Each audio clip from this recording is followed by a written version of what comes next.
second, surprise child, and last is now 3.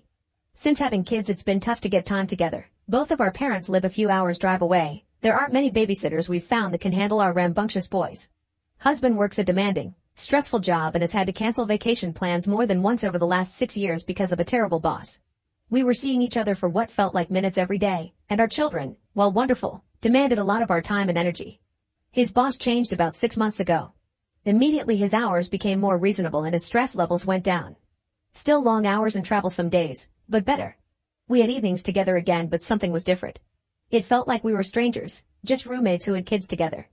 We were just so exhausted from the last few years that we must have spent a couple months using any spare time we had once the kids were in bed crashing, watching Netflix, etc. Just boring stuff, and all along I felt very disconnected from the man who was supposed to be my partner. So we talked about it. I told him I missed him. We had a few conversations about feeling disconnected. We hired a sitter, went on some dates, and things started to feel better. He's been more loving and attentive. He bought me flowers again. I was feeling so hopeful, like I was getting my partner back. About a month ago I noticed something I thought I wasn't supposed to. He has been talking about this work trip coming up. For a week in August, it's been a bit of a sore spot for me since in my mind summer is for family vacations, not work trips. But I've been understanding. However, when he was in the shower his phone beeped, and I saw an email from someone named Allison entitled Our Trip. I felt a little weird looking at it, but when I asked him about it he checked his phone and told me it was a spam email. I didn't think of it after that, but since then I haven't seen his phone left out again. I found something else about a week ago. It was a receipt for a jewelry store, and it was a sizable sum. Money has never really been terribly tight for us, but even I was surprised by how much it was for. I felt a sinking feeling in the pit of my stomach and, I admit, looked for his personal laptop to see if I could snoop through his emails. But he'd taken his personal laptop to work, something he'd never done.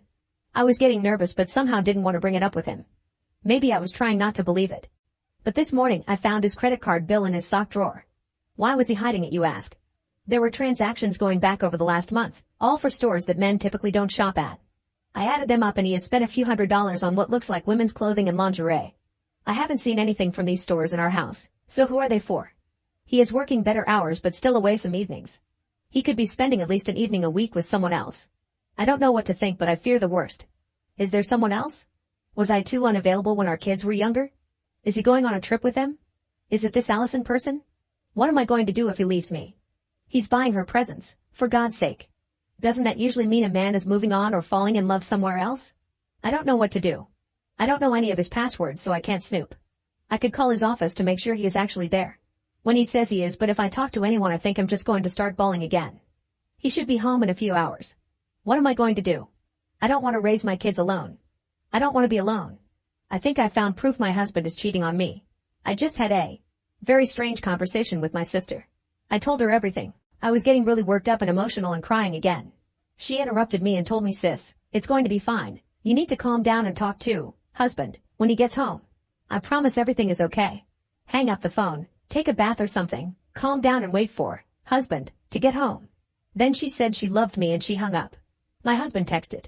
He said my sister had called him and he was on his way home. I immediately freaked out because I did not feel ready to talk to him.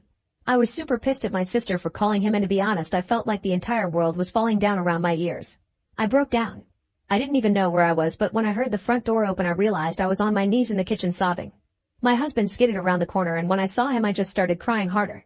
He dropped to the ground in front of me and started apologizing and I just lost it. I started shaking my head and saying no no no no over and over again. I couldn't even hear what he was saying. He tried to hug me and I held my arms out all stiff, like a kid does when they don't want to hug, just holding him back.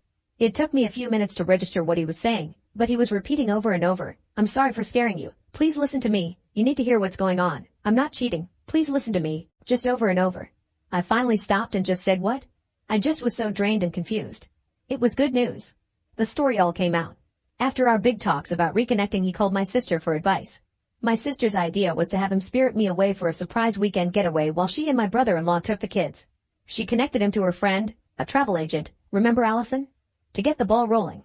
The plan evolved into my sister and parents trading off with the kids for the week.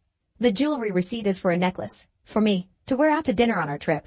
The credit card charges are for some fancy clothes and lingerie he got me for the trip. He took some of my clothes with him to get the sizes right and got a lot of help from the salespeople. He says they are my style, but they could be bags for all I care at this point. So why the surprise? My sister told him that it would be better if it was a surprise, because it would be romantic that way. She didn't count on me finding out early and assuming the worst. I have had mild anxiety issues all my life that have been worse since having kids, but this was the worst it's ever been. I've never felt so totally out of control in my life. He didn't tell me all of this right away. Some of it came out in that first moment in the kitchen, but when I realized it was not the end of my marriage, I pretty much became incoherent with relief. This is embarrassing, but I sobbed so hard that I vomited a little. At least it was on the linoleum. The rest he told me after I calmed down. We talked until late last night. He showed me all the emails, showed me our destination. We got excited together. I am not mad at him at all, which he is relieved by. Apparently my sister called him with a red alert, "Get home now before your wife calls a lawyer" message.